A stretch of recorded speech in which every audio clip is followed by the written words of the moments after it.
Berkaitan dengan persoalan yang kedua, apakah hukum? Sekiranya ada di antara kita yang tidak mempercayai konsep akhir zaman. Dalam persoalan ini kita harus mengetahui dan meneliti perbezaan di antara hukum tidak mempercayai akhir zaman dengan hukum tidak mempercayai konsep akhir zaman. Jadi dalam persoalan ni bukan merujuk kepada hukum tidak percaya pada hari kiamat, tetapi tidak mempercayai konsep akhir zaman. Secara yang dimaklumi oleh kita semua sebagai umat Islam, di antara rukun iman yang 6 yang menjadi dasar, yang menjadi tonggak dan base bagi kita ialah percaya kepada hari kiamat, percaya kepada hari kebangkitan.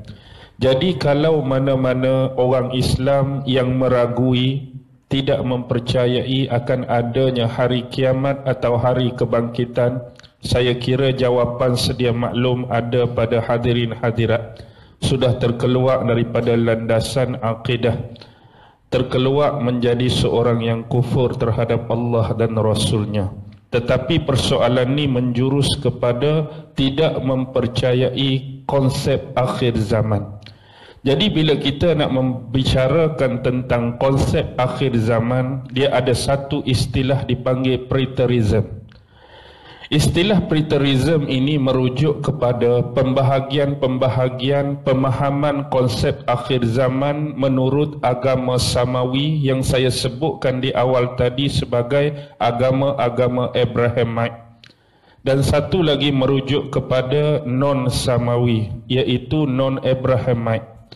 Sebagai contoh, kalau kita melihat kepada agama Hindu ataupun agama Buddha, yang saya sentuh pada pusingan yang pertama, orang-orang yang menganut agama Hindu ataupun agama Buddha, mereka juga mempunyai pemahaman tentang konsep akhir zaman.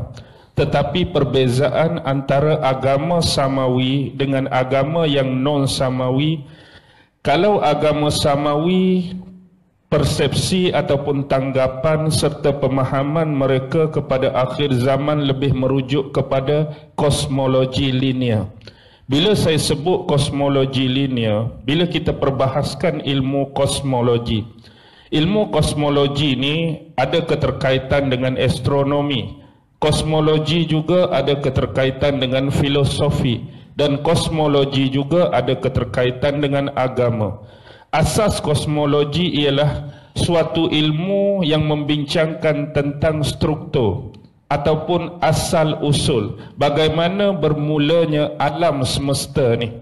Jadi menurut perkiraan agama-agama samawi yang berteraskan kepada base kosmologi linear, bermaksud bermulanya penciptaan alam semesta, apa yang diperkirakan mengikut teori Big Bang yang kita sebut tu. Daripada penciptaan awal dunia ni, daripada letusan dan letupan teori Big Bang, sampailah setiap makhluk-makhluk yang ditakdirkan oleh Allah Subhanahu wa taala mengikut takdir dan tempatnya masing-masing mula menghuni setiap inci dan sudut alam semesta, tak terkecuali apa yang kita panggil sebagai bumi atau dunia kita sekarang, yang dihuni oleh khalifah yang pertama dari sudut kemanusiaan dia, iaitu Nabi Allah Adam alaihi salam. Dan ini diperkirakan dalam rekod agama-agama samawi ialah manusia pertama yang mencetuskan waktu, yang mencetuskan masa dan sejarah permulaan peradaban, kehidupan dan ketamadunan manusia. Baik, bermula dari situlah kosmologi ini berlangsung, dari satu tahap ke satu tahap, dari satu waktu ke satu waktu, dari satu masa ke satu masa, yang kita panggil sebagai tamadun, yang kita panggil sebagai adat, yang kita panggil sebagai kebudayaan sosial dan sebagainya, sampailah kita pada hari ini. Tapi dalam agama Abrahamite yang kita panggil Yahudi, yang kita panggil Kristian, yang kita panggil Islam, juga mempunyai pemaknaan dan pemahaman masing-masing tentang konsep akhir zaman. Kalau kita kira ada sesuatu benda yang tersirat di sini yang perlu kita kupas, Iaitu persoalannya ialah bagaimana ketiga-tiga agama datang daripada lajuran yang sama, ketiga-tiga agama datang daripada utusan yang sama, yang namanya Nabi-Nabi dan Rasul. Tiba pada musim kemuncak atau pengakhiran kita mempunyai pemahaman yang jauh berbeza di antara satu agama dengan agama yang lain. Di mana kesilapan ini bermula atau sebelum ini sejarah perjalanan agama-agama ini telah diubah. Sejarah agama-agama ini telah disesatkan. Sejarah agama-agama ini telah diselewengkan. Dengan kata lain, bila agama-agama ini datang daripada namanya utusan Allah, Nabi-Nabi dan Rasul, setiap pengenalan atau konsep ketuhanan automatically kita boleh katakan mesti mempunyai dasar dan base yang sama. Kalau dah agama Yahudi dahulu dinisbahkan kepada Nabi Allah Musa, maka pengenalan tentang ketuhanan, konsep ketuhanan pastinya akan merujuk kepada Allah Subhanahu wa taala. Begitu juga bila datangnya zaman Nabi Allah Isa alaihi salam, yang sebenarnya agama dan ajaran yang dibawa oleh Isa juga menjurus kepada agama Islam, yang hari ini dinisbahkan pengikut-pengikutnya sebagai agama Kristian atau Nasrani. Terlampau jauh perbezaannya dengan apa yang dibawa dan dihayati oleh orang-orang Yahudi sekarang. Walhal kalau kita mengambil perkiraan, mereka masih lagi tribe sama, suku yang sama, bani yang sama. Tetapi dua agama yang dinisbahkan atas Musa dan Isa sudah mempunyai perbezaan yang cukup besar. Kenapa jadi demikian? Kenapa sudah berlaku konsep Trinity, iaitu konsep tentang ketuhanan Bapa merujuk kepada Allah, tentang Holy Spirit merujuk kepada Jibril, dan tentang Maryam ataupun Ruhul Kudus dan sebagainya, Nabi Isa alaihi salam. Kalau melihat konsep ini sudah jauh berbeza dengan apa yang difahami dan dihayati oleh agama Yahudi sebelum ini. Dan lebih jauh bila dia datang kepada Nabi yang terakhir, Rasul yang terakhir Muhammad, begitu jauh juga perbezaan dari sudut akidah dan syariat yang dibawa oleh Nabi Muhammad jika kita nisbah dan padankan dengan agama-agama tadi. Adakah semasa Allah menurunkan Taurat kepada Nabi Musa tidak diberitakan tentang kedatangan Isa, lebih jauh tentang kedatangan Muhammad? Adakah bila diturunkan kitab Injil kepada Nabi Isa tidak diceritakan tentang kisah Nabi Musa yang sebelum ini dan kedatangan Nabi Muhammad di kemudian hari? Sedangkan Al-Quran begitu jelas, bukan hanya menceritakan tentang masyarakat-masyarakat jahiliyah, Arab-Arab Quraisy, penyembah-penyembah berhala yang hidup semasa dan sezaman dengan Nabi. Bahkan Al-Quran mengangkat tema jauh lebih awal sampai ke Nabi Allah manusia pertama Adam alaihi salam. Seolah-olah Al-Quran dia correction balik, Al-Quran mengingati balik, mengangkat tema-tema utusan yang pernah diutuskan ke bumi seawal Nabi Allah Adam. Bahkan kalau lihat dalam surah Al-Baqarah, dalam babak-babak pertama telah dimulakan tentang kisah awal penciptaan Nabi Allah Adam dan pertelingkahan konspirasi yang dilakukan oleh iblis menentang Allah sehingga dia mendapat kutukan dan laknat. Ini berterusan pertempuran antara white side dengan dark side sampai ke hari ini. Jangan kita ingat bahawa pertempuran hari ini adalah pertempuran kita, tetapi pertempuran lama yang dicaturkan oleh seawal zaman iblis lagi. Yang mana iblis pernah berjanji dengan Allah bahawa dia akan menyesatkan anak cucu Nabi Adam sampai hari kiamat, dan ini tidak akan pernah berhenti. Dan bila itulah perjanjian yang dilafazkan oleh iblis, dan janganlah kita menganggap hari ini musuh tidak akan melakukan apa-apa pertentangan terhadap kita. Musuh tidak akan melakukan apa-apa agenda terhadap kita. Musuh tidak akan melakukan apa-apa provokasi dan konspirasi terhadap kita. Jangan kita anggap musuh hari ini pun dah lama bertaubat, Ustaz. Musuh hari ini pun dah lama buat jahat, mereka pun nak jadi baik. Musuh hari ini dah lama mereka toleh, hari ini pun nak jadi soleh dah. Jadi kita kena simpan perasaan masing-masing berlapan dada. Orang lain pun nak jadi baik, orang lain pun nak jadi betul. Tak ada orang nak buat jahat. Kalau kita fikir macam tu, kita silap. Jadi atas dasar tersebut, kenapa boleh berlaku kecelaruan ni? Adakah Allah meminta supaya pemahaman, pengenalan dan konsep ketuhanan dalam Yahudi berbeza? Bila mari pada zaman Nabi Isa dah jadi lain, bila mari zaman Nabi Muhammad dah jadi lain, satu yang amat tidak logik. Jadi di mana perkara ini perlu ditelusuri seawal sejarah-sejarah mereka. Tetapi kita harus menghalusi satu benda. Bila kita lihat kisah-kisah yang didatangkan oleh Al-Quran yang ada keterkaitan dengan utusannya yang namanya Nabi-Nabi dan Rasul, kita kena ingat waktu penurunan wahyu tersebut adalah berteraskan kepada isbatut tauhid. Tu elemen yang Al-Quran bawa. Sebab tu bila teras dia isbatut tauhid, Al-Quran tidak mementingkan nama.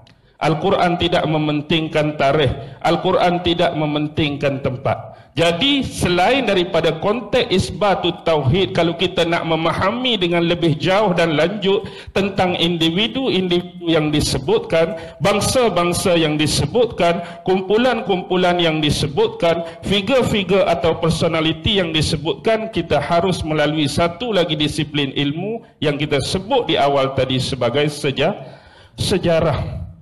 Jadi dalam masyarakat kita sebagai orang-orang Islam, jangan kita menganggap bahawa sejarah yang ada dan wujud hari ini hanya ada sejarah orang Islam saja. Dalam dunia ni dah wujud pelbagai budaya, dah wujud pelbagai tamadun, dah wujud pelbagai masyarakat, dah wujud pelbagai agama. Mereka juga mempunyai sejarah dari sudut pandang dan sisi masing-masing. Jadi hari ini kalau kita nak mengetahui tentang sejarah Yahudi dan Bani Israel, sedangkan elemen yang diangkat oleh Al-Quran itu elemen isbatut tauhid, kita perlu melalui dalam bentuk mereka. Jadi sebab itu datangnya apa yang disebut sebagai Israiliyat. Kita faham konteks Israiliyat harus diperhalusi. Cuma apa yang saya tidak suka dan gemar ialah memaknakan Israiliyat dan menolak Israiliyat dari sudut pandang ilmu lain, terutama ilmu hadis. Kalau kita nak pandang Israiliyat dari sudut ilmu hadis, maka semua manusia tidak berhak dan layak untuk bercakap. Bukan hanya kisah Israiliyat, bahkan kita sendiri kalau nak nisbahkan atas ilmu hadis.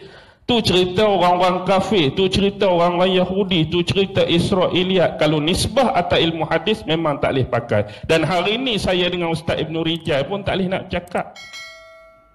Sebab apa? Kalau nak kira, ambillah tentang hadis-hadis yang berkaitan dengan ilmu rijal tadi, letak atas kita. Yang banyak perangainya, kadang-kadang terlepas menipu, kadang-kadang pernah cakap bohong. Agak-agak lepas ke tak lepas? Agak-agak lepas ke tak lepas? Tak lepas. Mungkin dah jadi mungkar, mungkin dah jadi majhul, mungkin dah jadi mutarik. Nak cakap tak boleh. Kawan ni ada kelemahan dia, tak boleh. Kawan ni ada kelemahan dia, pasal apa nak cakap? Pasal apa yang layak cakap kalau nak tiun atas dasar ilmu tadi? Tapi ilmu sejarah dia ada disiplin dia sendiri. Ilmu sejarah dia perlu ada bukti, dia perlu ada fakta, dia perlu ada hujah, dia juga perlu ada manuskrip-manuskrip yang perlu kita tunjuk dan bentang. Sama ada dari arkib mana-mana yang kita boleh dapati. Kita perlu ada sumber-sumber arkeologi dan lain untuk mengemas dan memantapkan hujah dan pengukuhan data dan fakta kita. Tetapi bab ini, bila kita nak mengetahui tentang Israel, memang kita perlu merujuk kepada bangsa mereka. Tetapi dengan benda-benda yang saya sebutkan tadi, bahkan sejarah bangsa-bangsa mana sekalipun harus berpaksikan kepada sumber-sumber tadi. Yang kita kenali hari ini bila kita nak belajar sejarah, sumber prima dan sumber sekunda tu. Baik, kembali kepada kes Yahudi tadi, mereka punya satu persepsi tentang konsep akhir zaman mereka ni ialah tentang Mesiah. Tentang Mesiah ini ialah geng-geng diaspora tadi dapat dikembalikan semula ke bumi Israel, lebih tepat disebut sebagai Baitul Maqdis. Bagi mereka ada kepercayaan bila hampir dengan hari akhirat, bila hampir dengan akhir zaman ni, mereka dapat mengumpulkan kembali. orang-orang Yahudi yang ada di serata dunia untuk disatukan di bawah pemerintahan Mesias, iaitu salah seorang juru selamat yang mereka yakini dan mereka percayai. Dan ini pernah mereka buat waktu berdirinya negara haram Israel 1948 dulu. Mereka panggil semua Yahudi-Yahudi yang ada.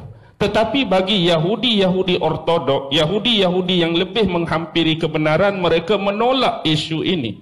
Mereka menolak benda ni sebab mereka faham bahawa Allah dah tarik balik tentang isu pro-Islam yang pernah diwar-warkan dan dipropaganda kepada mereka dulu. Mereka tak mau kembali.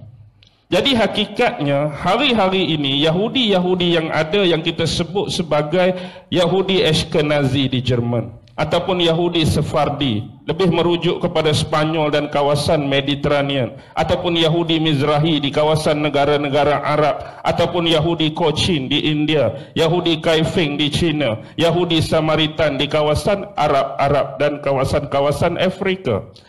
Jadi hari ini bila kita melihat Yahudi-Yahudi ini, adakah mereka melalui jalur salasilah yang sah ataupun mereka hasil daripada Yahudi-Yahudi diaspora yang berasimilasi dengan bangsa-bangsa lain dulu? Hari ini kita nak cari bangsa Yahudi yang betul, sama seperti sukar dan susahnya kita nak cari bangsa Melayu kita yang asli. Betul? Bila sebut bangsa Melayu, mungkin keturunan Bugis, mungkin keturunan Jawa, mungkin keturunan tu, mungkin keturunan ni. Tapi bila tanya orang apa? Orang Melayu. Melayu mana? Melayu sebut benda tadi. Begitu juga Yahudi. Sebab kita perlu ingat, Yahudi yang banyak kita tahui salasilah dan susu galuh hak ikut Musa dengan Ibrahim, ikut Musa dengan Nabi Allah Harun. Tapi kita jangan lupa sewaktu Musa bin Zafar As-Samiri dihalau, Yahudi-Yahudi yang terpeleok ikut sama di belakang dia. Jadi sebahagian besar Yahudi-Yahudi yang terpeleok dan menjadi pengikut-pengikut kesesatan dan penyelewengan Musa bin Zafar pergi ke mana? Yang ni kita perlu cari, yang ni kita perlu analisis. Mereka juga hidup, mereka juga berumah tangga, mereka juga beranak pinak, mereka juga anak cucu, berasimilasi dan hybrid. Jadi di mana sekarang Yahudi-Yahudi yang dibawa oleh Samiri, sementara kita hanya memahami Yahudi dari sudut pandang yang dibawa oleh Joshua atau disebut Nabi Yusha ke dalam bumi Bani Kan'an tu. Bila sebut keterkaitan dengan cerita Ustaz Ibn Rijal tadi, sememangnya selepas kewafatan Nabi Allah Musa dan kewafatan Nabi Allah Harun, Nabi Yusha lah yang disebut sebagai Joshua atau Yehoshua tadi, untuk membawa Bani Israel ke dalam bumi Kanaan. Waktu mereka nak masuk yang digelar sebagai Jabbarin tadi, di dalam tu sememangnya ada satu bangsa yang disebut Filistin. Ni yang jadi isu dan pertikaian tentang perebutan tanah antara orang Palestin dengan Bani Israel. Jadi bila sebut Palestin, ada pemaknaan dua makna Palestin di sisi orang Yahudi sendiri. Kalau kita buka kitab Taurat yang disebut Taurat Musa, Taurat 5, Pentateuch atau Pentateuch, dia merujuk kepada benda sama. Hari ini kalau orang kata Taurat pun dia, Taurat Musa pun dia, Taurat 5 pun dia, Pentateuch pun dia, Pentateuch pun dia. Sebab apa disebut Taurat 5? Sebab kitab asas tu ada 5. Yang disebut the book of Genesis, the book of Exodus, the book of Deuteronomy, the book of Number, the book of Leviticus. Baik, pemaknaan yang pertama ialah tentang the book of Genesis juga menceritakan tentang bangsa Filistin. Kita boleh rujuk dalam satu kitab Nabi kecil orang-orang Kristian atau Yahudi disebut Nabi Amos. Dalam kitab Nabi Amos, sebenarnya sewaktu mereka keluar daripada bumi Israel dulu, bila mereka keluar, bukan hanya Nabi Allah Musa dan Harun bawa Bani Israel semata-mata, tetapi ada dua lagi kaum. Inilah disebut Palestin dan satu lagi bangsa Irm. Ada Bani Israel, ada sebahagian dia Filistin, ada sebahagiannya Ir. Ni pemaknaan pertama bangsa Palestin dalam the book of Genesis mengikut fahaman Yahudi. Dalam the book of Deuteronomy, mereka ni lah yang disebut Jabbarim, yang Tolut lawan Jalut. Jalut tu bangsa Filistin lah. Hak toluk raja Bani Israel yang diangkat oleh Nabi Samuel nak lawan Jalut tu, memang Jalut tu bangsa Filistin. Ni dianggap satu bangsa yang sering melakukan serang hendap dan serangan ke atas kota-kota dan wilayah milik Bani Israel. Memang ada pertentangan sejak lama antara orang Israel dengan Palestin tu sendiri. Jadi isu ni isu lama. Tetapi permasalahan bila Yeshua nak masuk dulu, bukan kata orang Kanaan ada dalam tu. Dalam tu ada bangsa Amorit, dalam tu ada bangsa Filistin, dalam tu juga ada orang Finik yang kita sebut Fonisia. Bila saya sebut Fonisia, dia merujuk kepada Kanaan laut. Orang-orang yang dikata Kanaan, orang dikata Amorit, orang yang dikata Yabusiah pun ada, orang dikata Filistin, mereka ni diistilahkan Kanaan darat. Kalau Finik ataupun Fonisia tu Kanaan laut. Mereka banyak duduk kawasan Jordan Timur dan kawasan Lubnan di pesisiran pantai. Orang Fonisia ni tak sama dengan Polinisia. Beza, Polinisia dekat kawasan kita Nusantara ni. Ni Fonisia. Baik, tu asas. Bila mereka nak masuk, mereka anggap bahawa orang-orang dalam ni hebat, gagah. Sebab tu yang jadi takut nak masuk tu. Tetapi sebenarnya, sebelum tu, Nabi Musa sebenarnya awal-awal sampai di sempadan, mereka dah hantar 2 orang pengintip. Salah seorang pengintip tu ialah Kalib bin Yuqanna dengan Hizkil bin Buza. Bila 2 orang ni masuk, mereka ni hampir-hampir tertawan dan tertangkap. Tetapi akibat pengaruh seorang perempuan nama Rahab. Ini boleh tengok dalam kitab Taurat sendiri, kitab Ulangan tu. Rahab ni lah yang berjaya menyebabkan mereka terlepas. Bawa balik cerita.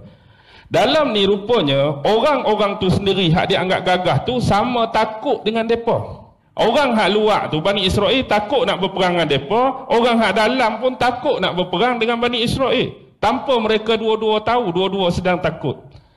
Pasal apa hak dalam yang besar-besar, kekal-kekal, sado-sado ni takut? Sebab dah sampai berita pada mereka tentang mukjizat-mukjizat, mistik-mistik, benda-benda pelik yang dilalui oleh orang-orang ni dengan Nabi mereka. Cerita yang sampai pada kami, mereka boleh seberang Laut Merah ni dengan hanya Nabi mereka ketuk laut, terbelah laut.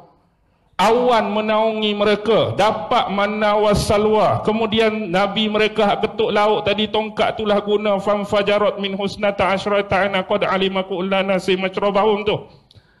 Kemudian cerita macam-macam. Oi, geng hak kita nak lawan, nak serang kita ni, hak jenis mistik, hak jenis pelik, hak jenis ajaib. Sebenarnya walaupun besar mereka takut dah, gerun dah. Tapi orang hak luar tu tak tahu, yang kawan hak dalam pun gerun juga.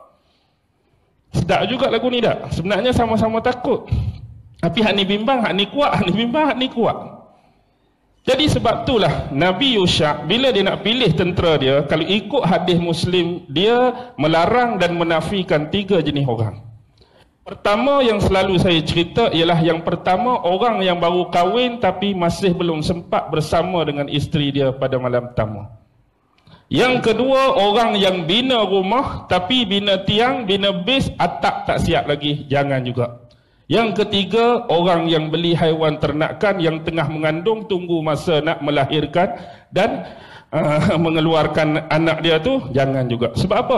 Orang yang ketiga, 3 jenis spesies macam ni, kalau masuk perang, dia jarang otak dia nak berfikir pasal perang. Dia akan fikir pasal benda yang dia lalui. Baru kahwin tak ada sama dengan bini. Agak-agak duk perang tu fikir siapa? Kalau mati ni sayanglah, bini kahwin tak ada lagi. Hak buat rumah pun, kalau mati ni atap tak pasang lagi ni, tak siap rumah, dia akan fikir hal-hal dunia.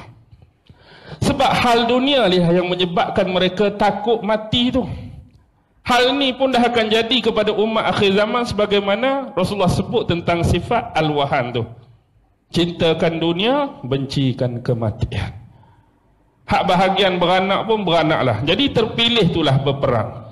Bila berperang sebenarnya, mereka kepung kota Jericho tu. Kota Jericho ni kota yang kebal, besar. Mereka kepung tu, mereka keliling je sambil baca jampi dan mentera. Seolah-olah kita ni macam duk selawat, Allahumma salli ala sayyidina Muhammad, Allahu Akbar, Allahu Akbar. Dengan tu je, dalam masa 6 hari runtuh kota tu. Runtuh kota pada hari ke-7 dan orang-orang Bani Israel serang sehingga hampir musnah keseluruhannya. Paling awal arkeologi yang kita dapat di tapak kota Jericho tu nak cakap gandum-gandum yang jadi persediaan untuk dimakan dalam tempoh kepungan tu masih banyak tak berguna. Ini menunjukkan bahawa kota ni berjaya dapat diruntuhkan dalam waktu yang singkat. Kita bubuhlah contoh gandum dalam ni hak kita guna nak makan dalam tempoh sebulan kepungan. Patut gandum tu makin kurang orang tak boleh masuk. Ni gandum tu banyak lagi. Maksudnya dapat ditawan dalam waktu yang singkat. 6 hari mereka duduk keliling, hari ke-7 kota tu runtuh. Dan inilah berlaku kepada Bani Israel. Dan mereka dihukum oleh Allah akibat penyelewengan-penyelewengan mereka. Mereka sembah berhala balik. Panjang lagi cerita. Lepas Nabi Yusha ada Nabi Ezkil bin Buza, Khalid bin Yuqanna, marilah apa kita sebut 12 tu. Hakim 12 ada Hakim Ehud, ada Otnil, ada Samgar, ada Deborah, ada Gideon, ada Tola, ada Yair, ada Yefta, ada Ebzon, ada Ebola, ada Abdon, ada Simpson. Simpson yang terakhir tu, itulah Simpson and Delilah. The Simpson and Delilah. Tu tentang Nabi Syamun sebenarnya dalam Islam kita. Yang Rasulullah cerita dalam hadis, dalam banyak-banyak Nabi yang di akhirat besok, Nabi lain ada yang masuk ramai dengan umat dia. Ada seorang, tapi satu-satunya Nabi, dia seorang je masuk, tak ada umat belakang dia, Nabi Syamun. Nabi Syamun ni ada keterkaitan dengan kisah yang Allah bagi anugerah paling besar kepada umat Islam, iaitu malam Lailatul Qadar. Nabi Syamun ni Allah bagi kekuatan. Setakat tiang-tiang macam ni dia tolak aja, boleh terbalik aja. Jadi dia tak gunakan rakyat dia untuk berperang, dia guna dia aja. Pendek cerita, ringkas cerita, dia ni dimanipulasi, ditipu, akhirnya musuh membutakan mata Nabi Allah Syamun. Jadi dia pun bernazar pada Allah, kalau Allah bagi dia celik balik dan bagi balik kekuatan dia, dia akan berjihad, berperang fi sabilillah 1000 tahun tak berhenti. Itu nazar dia. Jadi bila sahabat diperdengarkan oleh Rasulullah dengan hadis macam ni, sahabat kata macam manalah kita nak dapatkan pahala yang sama macam Nabi Syamun tu, berjihad 1000 bulan. Jadi Allah bagi hadiah dia, malam Lailatul Qadar beribadat seperti 1000 bulan. Itu kisah Nabi Syamun. Kemudian baru keluar Nabi Samuel. Zaman Nabi Samuel itulah Jalut duk serang. Jalut duk serang, barulah minta Bani Israel diangkat pemimpin, lalu angkat Tolut. Bila angkat Tolut, masalah dia, orang-orang Bani Israel ni, mereka sentimen tu kuat. Sentimen dia kuat. Siapa dia Tolut ni? Keturunan Bunyamin. Allah. Kalau nak angkat pemimpin pun sekurangnya keturunan Nabi-Nabi dan Rasul. Keturunan Lewi, macam Musa, macam Harun. Ataupun keturunan raja dan pemimpin seperti Daud atau Sulaiman. Ni Bunyamin, tengok. Bunyamin tu masih dalam kerangka 12 Bani Israel, suku tribe mereka. Kalau boleh nak Lewi, kalau boleh nak keturunan Yahuza, tu masih tribe mereka. Kalau luar tribe lagu mana? Tolut hak kita nak lantik ni orang kampung Sungai Rusa je. Agak-agak lagu mana? Bukan Bunyamin, bukan Dan, bukan Naftali, orang Pulau Pinang, orang Sungai Rusa. Agak-agak dia nak terima tak? Lagi dia tak terima, ni bangsa dia. Tanya pula pekerjaan, cuma mengembala kambing, cuma melapah kulit-kulit kambing, kulit-kulit lembu untuk dijual. Dia nak pemimpin hak kaya raya. Bila jadi wakil rakyat senang minta projek, dia nak lagu tu. Ni hak miskin payah. Akhirnya Allah angkat juga. Masa inilah kedatangan the Ark of Covenant, yang disebut peti tabut bermula. Itulah panjang cerita dia. Komander perang Tolut masa ni seorang komander muda, 19 tahun, Nabi Allah Daud alaihis. Tapi ada setengah Yahudi menolak Daud sebagai Nabi. Lantaran kerana ada ancaman-ancaman daripada orang Islam bertanyakan tentang salasilah keturunan Nabi Isa daripada keturunan Yahuza. Sedangkan Daud berkahwin dengan isteri Uriah dan berbagainya. Ada dalam Injil Matthew 28 keturunan, Injil tu 43 keturunan, pasal apa? Jadi bersimpan siu. Dan bila jadi permasalahan ini, mereka menolak pula Nabi Allah Daud tu sebagai seorang Nabi, sedangkan menerima Sulaiman sebagai Nabi. Dah Sulaiman mari ikut mana? Dia nak cari helah, dia nak putar belik cerita, akhirnya dia sendiri terperangkap. Inilah perangai-perangai orang Yahudi. Itu tentang mesiasme mereka. Yang pertama, mereka nak kumpul balik, dirajai oleh raja Yahudi terakhir mereka. Yang kedua, konsep mereka ialah tentang bait suci. Mereka nak mendirikan bait suci yang ketiga. Kalau kita tengok dan perhalusi, kita boleh buka kitab Nabi Yehezkiel. Mereka cuba nak konstruk balik, mereka nak bangunkan balik mengikut metod yang dalam kitab Yehezkiel bab 40 hingga bab 42, boleh tengok situ. Perancangan bagaimanakah dari sudut pembangunan dia nak buat berapa kaki, dia nak bangunkan berapa kaki, ada dalam kitab Yehezkiel bab 40-42, bait yang ketiga. Sebab yang pertama dah buntuh, yang kedua 70 Masihi dulu dah hancur sewaktu serangan daripada Assyrian Empire dengan kerajaan siapa? Bukhtansor atau disebut Nebukadnezar. Ni mereka nak mendirikan bait yang ketiga. Yang ketiga, persoalan mereka ialah tentang korban. Setiap satu benda yang mereka buat mesti ada pengorbanan untuk Tuhan. Dan pengorbanan ni kadang-kadang binatang, kadang-kadang orang. Tu yang bermasalah. Pengorbanan di sudut mereka ni besar, tetapi di sudut Yahudi yang terseleweng lagi teruk. Mereka kadang-kadang menyembelih anak-anak dara dalam satu-satu ritual atau upacara. Lebih jauh, peristiwa-peristiwa yang lebih besar, pembunuhan, masakre dan pengeboman satu-satu tempat atau satu-satu negara. Bukan sekadar peperangan yang kita nampak, sebenarnya ia adalah ritual dan pengorbanan untuk Tuhan mereka. Sebenarnya benda ni dah lama. Kalau kita tengok zaman Yunani dulu, zaman gladiator lagi, kita nampak gladiator tu hanya menunjukkan ketangkasan dan perkasaan, tetapi darah-darah yang terhasil daripada pejuang-pejuang ataupun gladiator yang terbunuh adalah sembahan untuk Tuhan. Jangan main-main. Benda ni agama paganisme sudah direcycle begitu lama. Jadi itu pemahaman dari sudut Judai sejak zaman Mesianik. Begitu juga kalau kita kembali kepada agama non-Abrahamite. Contoh pritisisme tadi ialah bila kita merujuk kepada agama Hindu. Di sudut agama Hindu dan Buddha, dia bukan berpaksikan pada kosmologi linear. Mereka lebih kepada cycles.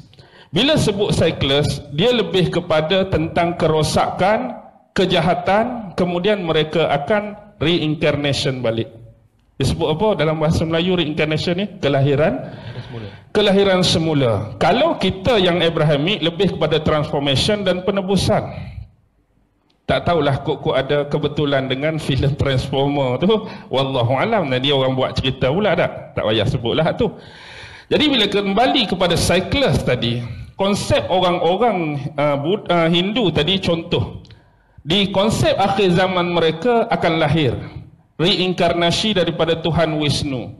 Dalam Trinity agama Hindu kita sebut sebagai Brahma, Vishnu dan Shiva. Jadi reinkarnasi daripada Vishnu ini akan lahir avatar yang terakhir yang disebut Kalki Avatar. Jadi siapa Kalki Avatar ni?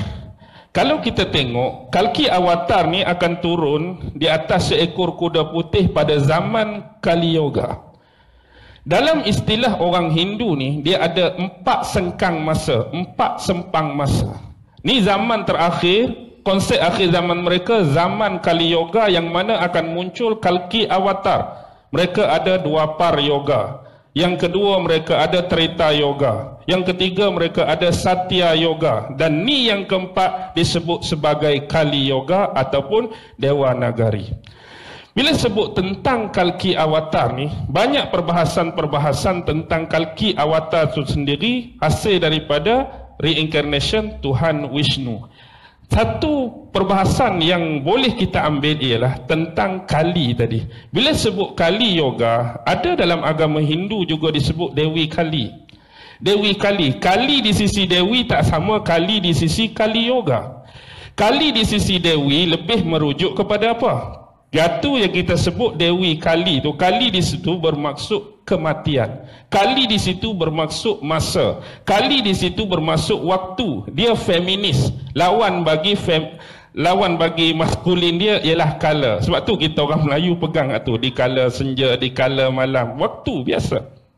Feminin dia Kali, tu Dewi Kali. Tapi Kali Yoga dia adalah merujuk zaman kemusnahan. Interpretasi terakhir Dewa Vishnu lebih menjurus kepada dewa kehancuran, dewa kemusnahan. Dan lepas tu dia akan recycle balik. Seolah-olah bagi mereka, mereka tak ada pemahaman tentang syurga dan neraka. Tapi dia akan kelahiran semula je. Dia ulang-ulang recycle balik kelahiran semula, seolah-olah dunia ni akan berterusan dan kekal selama-lamanya. Itu satu sudut. Bila kita bincang isu Buddha sebagai contoh, Buddha juga lebih kurang sebab mereka menunggu bodhisatwa yang terakhir. Bila sebut bodhisatwa ni ialah, kalau bahasa mudah, calon Buddha. Calon Buddha. Jadi bodhisatwa sebelum ni duduk di sebuah syurga yang bernama Tusita.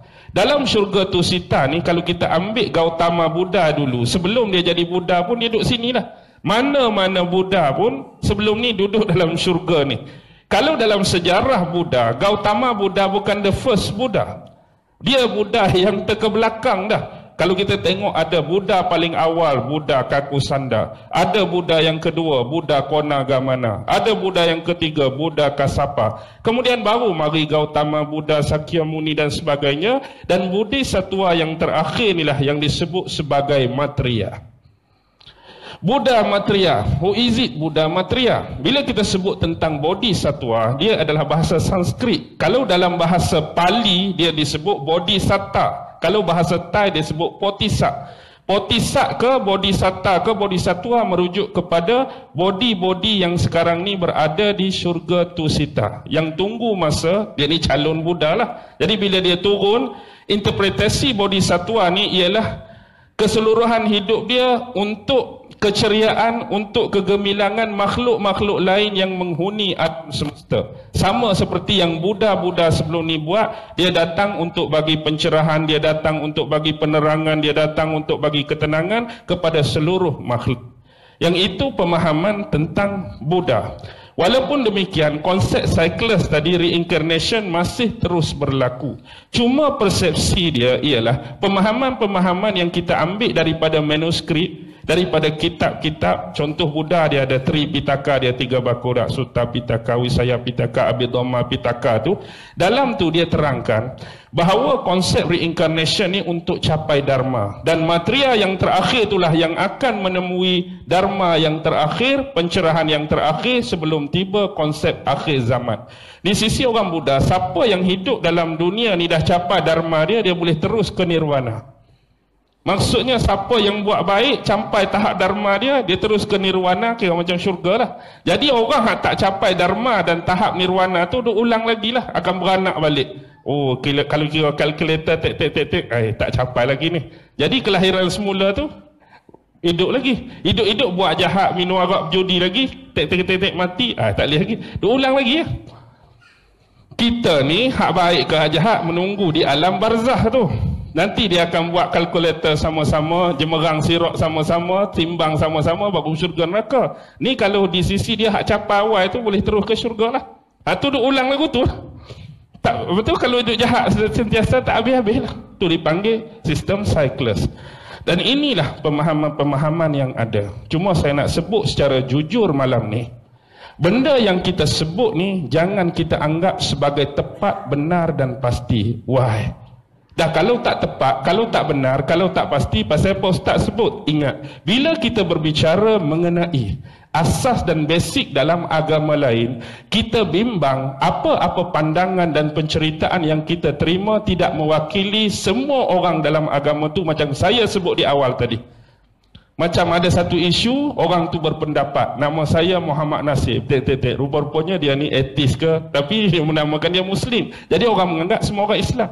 Jadi yang kita terima ni menerusi jena-jena kitab dia, makalah dia dan pandangan sahabat-sahabat kita yang beragama Hindu, sahabat kita yang beragama Buddha, mungkin ada sahabat kita yang Yahudi, mungkin sahabat kita yang Kristian. Dan kita ada menerima pandangan-pandangan ini dari sudut pandang mereka terhadap agama mereka, tetapi tidak mewakili the whole Christian, tidak mewakili the whole Jews, tidak mewakili the whole Buddhist, dan tidak mewakili the whole Hindu.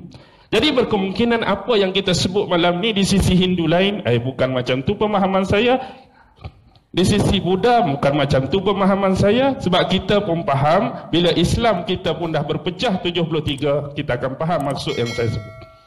Jadi saya lapik di sini tidaklah boleh dianggap kebenaran yang tetap, kesahihan yang tetap, tapi memerlukan wacana mungkin, perbincangan mungkin ilmiah untuk mencari titik persamaan yang ada di antara kita. Memandangkan waktu, nak pukul 11 ni, patut 2 jam, pukul 8 sampai 10 ya. Jadi saya sambung sikit tentang apa yang disebut oleh Ustaz Ibn Rijal tadi berkenaan dengan Arab Saudi. Satu benda aja, bila hari itu Donald Trump umumkan tentang penguasaan terhadap Baitul Maqdis atau Jerusalem, sebelum ni nampak tak kita permainan-permainan dan agenda-agenda yang berlaku sebenarnya untuk melorongkan satu track. Ni pandangan saya dan pengamatan saya. Sebab dalam satu hadis Nabi yang diriwayatkan oleh Imam Ahmad dan Imam Abu Daud, apabila Baitul Maqdis sudah dikuasai, maka selepas itu Madinah akan dikepung dan dihancurkan. Dan selepas Madinah dikepung dan dihancurkan, akan berlaku pertempuran yang besar. Selepas pertempuran yang besar akan berlaku penaklukan Konstantinopel. Dan bila berlaku penaklukan Konstantinopel, masa untuk Dajjal keluar sudah tiba. Kita tengok step ada 5 tadi. Mula-mula penguasaan Baitul Maqdis. Bila dah benar-benar totally Baitul Maqdis dikuasai oleh musuh, maka mereka akan mula mencari peluang untuk menjahanamkan Madinah. Bila Madinah dah dikepung, Madinah dah dihancurkan, pertempuran besar akan berlaku. Selepas pertempuran besar berlaku, akan berlaku penaklukan Konstantinopel yang keempat. Bila Konstantinopel dah ditaklukkan, Dajjal akan keluar. Sekarang kita lihat, bila mereka betul-betul dah menguasai Baitul Maqdis, dalam agenda The Hidden Hand, Baitul Maqdis ini akan dirajai oleh siapa di akhir zaman? Akan dirajai oleh siapa? Mereka tunggu siapa? Messiah yang terakhir, the false Messiah, Dajjal. Kita bayangkan kalau mereka dah dapat Baitul Maqdis, Dajjal akan duduk di sini. Sekarang ni, Dajjal akan keluar dari mana? Dajjal akan keluar dari bumi Isfahan dan di belakangnya ada 70,000 Yahudi yang memakai toya lisah. Isfahan di mana? Iran. Iran, Baitul Maqdis, ini low dan ini track laluan dia. Keluar daripada kawasan Isfahan, jalan dia nak pergi sini. Jadi sebelum Dajjal keluar, laluan-laluan ni harus dicantas lebih awal. Nampak tak? Sebelah Iran, Iraq, beres dah ke? Hancur, kucak-kacir dah. Sebelah tu Syam, Syria, hancur, kucak-kacir dah. Maksudnya laluan dan trek ni dah jelas. Tapi satu benda terhalang, Arab Saudi di dalamnya ada Mekah dan Madinah. Jadi bila mereka dah benar-benar menguasai Baitul Maqdis, tunggulah masa untuk Madinah akan tiba. Sebab sekarang di atas gunung bergaram, Jabal Habsyi sudah ada apa? Yang kita katakan sebagai istana Dajjal. Dia tak boleh masuk. Dia tak boleh masuk ke bumi Madinah. Tetapi juga Rasulullah menyebut bahawa satu masa, ingat tak hadis tentang ketukkan kaki Dajjal 3 kali tu. Bila Dajjal ketuk kaki dia, akan keluarlah manusia-manusia yang dikatakan bersifat munafik walaupun daripada dalam bumi Madinah. Ketukan yang kedua akan keluar lagi lelaki-laki dan perempuan. Ketukan yang ketiga keluar lagi. Yang tinggal yang betul-betul beriman. Walaupun kita rasa safe di situ, selamat di situ, tapi kalau yang kita tu ada bermasalah, kita juga akan terkeluar dan menjadi pengikut-pengikut Dajjal. Jadi bila mereka dah menguasai Madinah, otomatik laluan ni makin senang. Terus saja. Lalu ke Iraq, lalu ke Syam, lalu ke Arab Saudi, terus ke Israel. Anda nampak tak benda ni? Jadi permainan yang dibawa ialah Wahabi vs Syiah. Orang hak lawan Wahabi akan dituduh Syiah, orang hak lawan Syiah dituduh Wahabi. Kita hak duduk tengah ni yang kena ya. Lawan hak ni, oh Syiah kena. Lawan hak ni, kita kena Wahabi. Ni je permainan. Sebab tu bila mula-mula mereka umumkan penguasaan Baitul Maqdis oleh Donald Trump, ada ura-ura bahawa dua negara Arab besar akan bertarung, akan berperang, iaitu Arab Saudi dengan Iran. Apa tujuan dia? Fahamlah, ikut law dan track tadi. Jadi sekarang ni, di samping mereka nak cari Imamul Mahdi, sebenarnya antara salah satu agenda dia, mereka nak melorongkan track dan laluan yang mudah kepada raja terakhir mereka. Dan ingatlah apa yang disabdakan oleh Rasulullah tentang kisah Nabi Allah Ibrahim dan Ismail. Mungkin ini adalah dari kacamata kerohanian guru-guru yang bersifat kesufian. Bila mana kita melihat anak Nabi Ibrahim, antara Ishak dengan Ismail, siapa yang kena sembelih? Ismail yang kena sembelih. Dan sembelihan Ismail itu keturunan dia adalah keturunan Arab sekarang. Dan kita lihat keturunan mana yang sedang disembelih dan dibunuh dengan sewenang-wenangnya sekarang untuk menjayakan misi ini. Ini adalah clue yang cukup penting. Jadi Arab akan dimusnahkan, Arab akan dibinasakan, Arab akan dibonekakan, Arab akan dicaturkan. Dan Allah juga ada perkiraan dan perancangan sendiri. Maksudnya konsep akhir zaman kita tidak akan lengkap tanpa kita membicarakan tentang isu Dajjal, tak akan lengkap bila tak membicarakan tentang Ya'juj Ma'juj, tak akan lengkap tanpa membicarakan Imam Mahdi, tak akan lengkap tanpa membicarakan turunnya Nabi Allah Isa alaihi salam. Dan ini adalah percaturan-percaturan akhir zaman. Tetapi kenapa dalam lafaz-lafaz hadis selalunya ada kekeliruan dan kesamaran?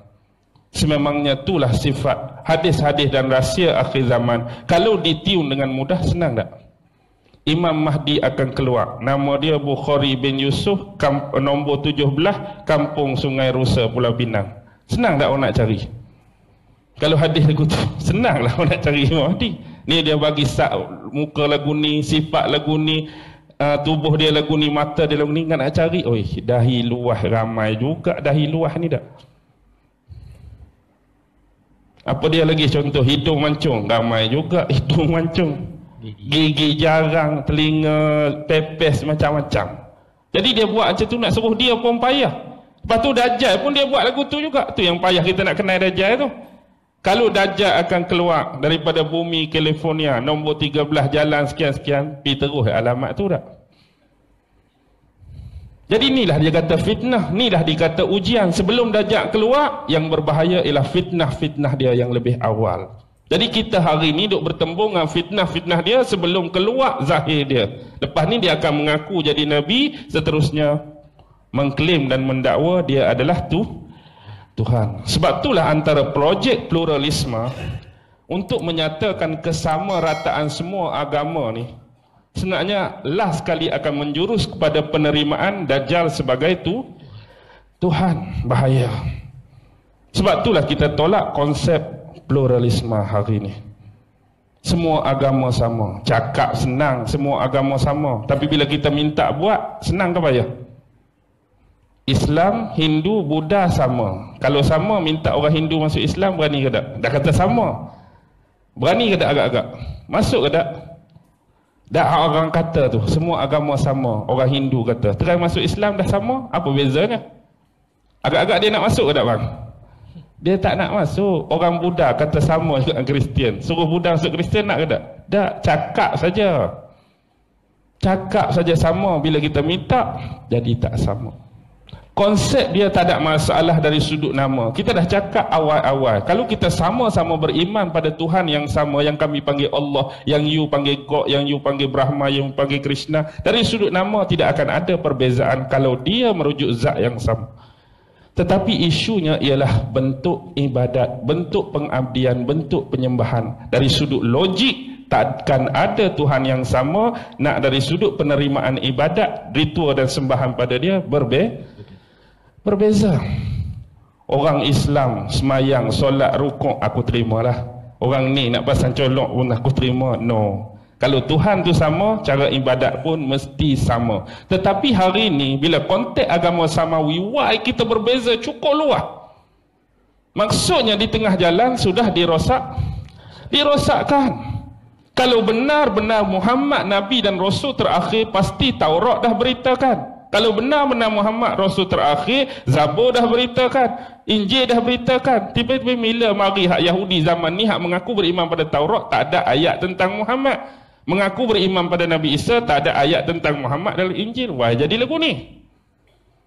Adakah Taurat berbohong tentang Muhammad? Adakah Injil menafikan tentang Muhammad? Sedangkan Tuhan yang sama, Nabi-Nabi yang sama, bawa ajaran yang sama, Islam yang sama, pasal apa jadi berbeza? Perbezaan ni sengaja dicetus untuk kita hari-hari bergaduh.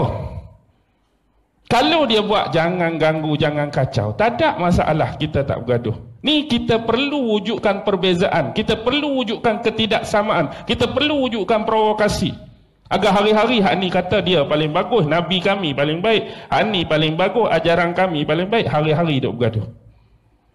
Sebenarnya hak tolong bergaduhkan kita ni hak tak ada agama pun. Dia yang nak menggaduhkan kita atas isu agama, isu aliran, isu parti, isu puak, isu kumpulan. Sampai hari ni pun kita duk terkekang dengan sistem ni. Duk bergaduh hari-hari. Hak duk relax geng-geng dia lah. Hak duk kau untung tak?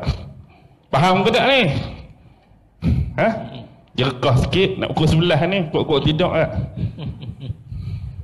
Boleh faham ah? Alhamdulillah. Jadi saya harap saya akhiri pada malam ni sebelum saya bagi rumusan bagi Kak Ustaz Rijal lah rumusan malam ni. Jadi saya harap kita semua hadirin hadirat dapat memahami dengan baik tentang tajuk kita, tema yang kita angkat dan kita canang ni tersurat dan tersirat. Apa yang baik datang daripada Allah, yang lemah dan kurang datang daripada diri saya sendiri. Wabillahi taufiq wal hidayah. Wassalamualaikum warahmatullahi taala wabarakatuh.